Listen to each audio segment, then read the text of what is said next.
While there's not a lot of brand new testimonies coming forward from UFO whistleblowers at this current time, the internet is becoming flooded with older, less talked about testimonies that have already come out, which sheds a lot of light based off of new information that we've got that almost corroborates a lot of the things that are being said. So the one that's recently been going viral is US Navy radar operator Harry Jordan, who allegedly detected a huge 1,000-foot long object that was hovering at around 65,000 feet above the USS Roosevelt in 1962.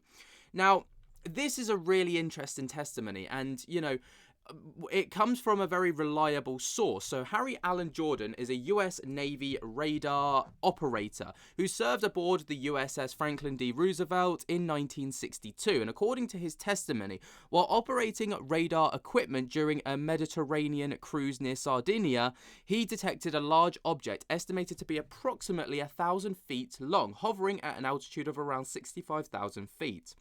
The object was moving at around 1,000 knots and exhibited unusual behaviours such as quote-unquote winking out and reappearing in different locations. Jordan did note that the radar signal was as strong as the one on the surface contact, like an aircraft carrier, which was highly unusual for an object at such a high altitude. Now, the incident allegedly occurred at around 0200 hours Zulu time while the ship was off the coast of Sardinia. Now, Jordan was operating the SPA-8 repeater and height finding equipment, with the identification friend or foe IFF system, which was currently active at the time of him doing this, attempting to identify the contact approaching from bearing of 012 degrees relative to the ship's course. Two jets were launched to investigate the site, but the object reportedly became quote-unquote invisible to visual observation despite its strong radar presence. Jordan stated that he submitted the report about the sighting, but the commanding officer ordered it to be excluded from the official logs. Very interesting stuff, right? Obviously, this is the testimony that he kind of gave in this, almost 5-minute clip, and it is very, very interesting to listen to. 65,000 feet and above, and the strength of the signal was as strong as the surface contact on the water of an aircraft carrier. This contact was huge. It was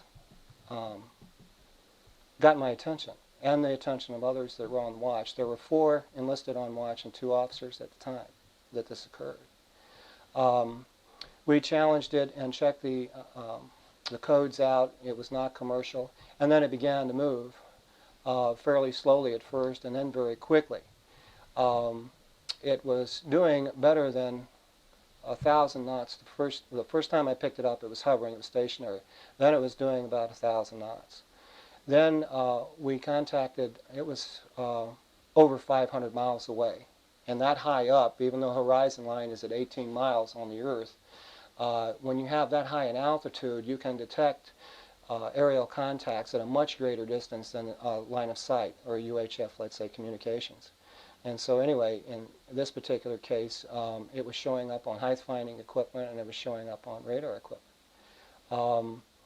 The CO came in, and he wanted to know what the heck was going on here, and they looked at it and asked what the hell was that, and it got the attention of the captain at that time. Was Captain Clark, was my captain. My commander was Commander Gibson at the time. And there was only one person on watch in ECM, and before I knew, in a matter of 15 minutes, the ship was being turned, and 2 Phantom IIs were being prepared for launch.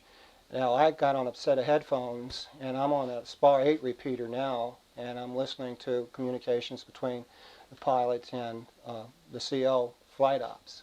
And when you go to general quarters, you do the same thing, and I was used to doing this because one of my jobs during general quarters was to sit right next to the commander of our division and to listen to the cap aircraft, and my job was to log in all the tally hos and everything.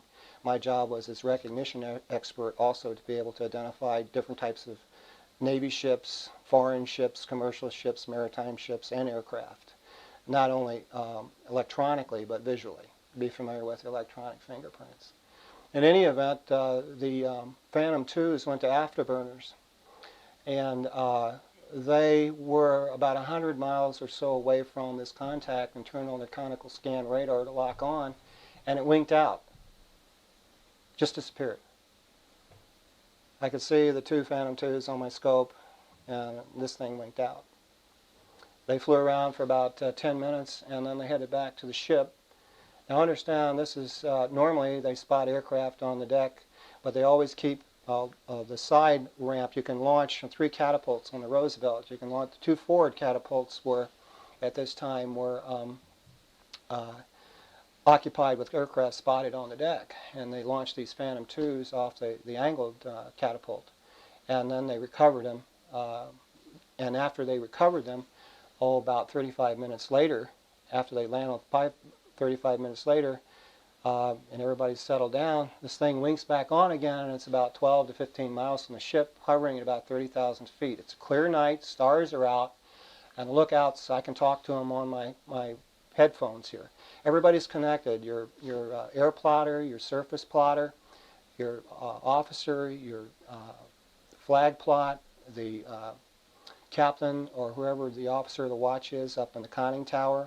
And on an aircraft carrier, this is very serious business because it's you have a lot of people involved and a lot of safety factors involved, and so it's not a normal thing just to fire things up that quick. And in any event, they went out and the lookouts couldn't see anything. Nobody could see anything, but it was there on our radar scope. It was not a false signal. I never saw anything. I never left mine, but all I could hear were the reports coming over my headphones. And then the thing that really startled me the most was that after I got a break, we'd get, they're pretty diligent about this in the Navy even today, is that you'd quite a, comprehensive testimony there with regards to this. Obviously, he recounts everything that went on quite significantly.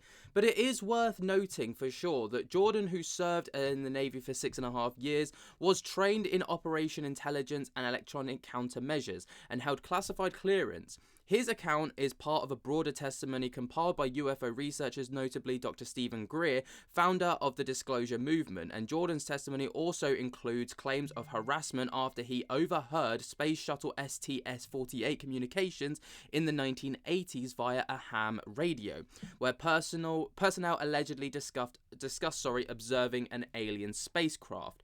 Some sources also mention a related sighting during the same period by another sailor, Chet Grusitsky, who reportedly saw a cigar-shaped unidentified submerged object, otherwise known as a USO, near the USS Franklin D. Roosevelt in 1958, which suggests a pattern of unexplained phenomena associated with that specific ship.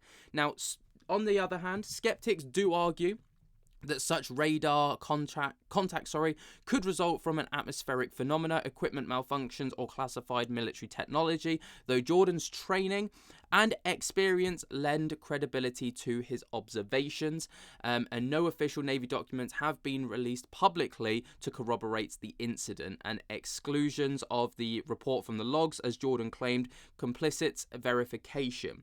Obviously, there is significant kind of pushback against this, but it's really interesting. But like I say, this isn't the only time that the USS Roosevelt has seen sightings like this. So for example, there was a man called Chet Grusitsky who saw something in 1958. So he was a sailor aboard the USS Franklin D. Roosevelt and reported a sighting in 1958 during Operation Mainbrace, a NATO naval exercise, and he described a cigar-shaped unidentified submerged object that surfaced near the ship, and the object was luminous and moved at high speed, unlike anything known to submarine or marine craft. Grusitsky noted that the sighting was reported, but similar to Jordan's experience, was allegedly excluded from official logs. But moving forwards, there was also a main brace UFO sighting in 1952 in the North Atlantic. So during Operation Mainbrace, a large-scale NATO naval exercise in the North Atlantic,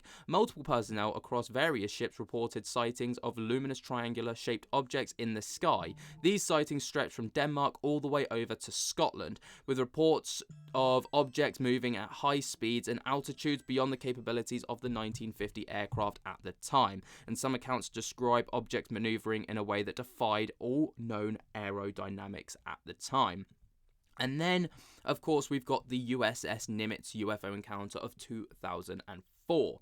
So in November of 2004, radar operators and pilots from the USS Nimitz carrier strike group operating 100 miles off San Diego detected a 40-foot-long tic-tac shaped object moving erratically at high speeds. Commodore David Fravor, who visually confirmed the object, described it as having no visible propulsion or wings and outrunning F-18 fighter jets.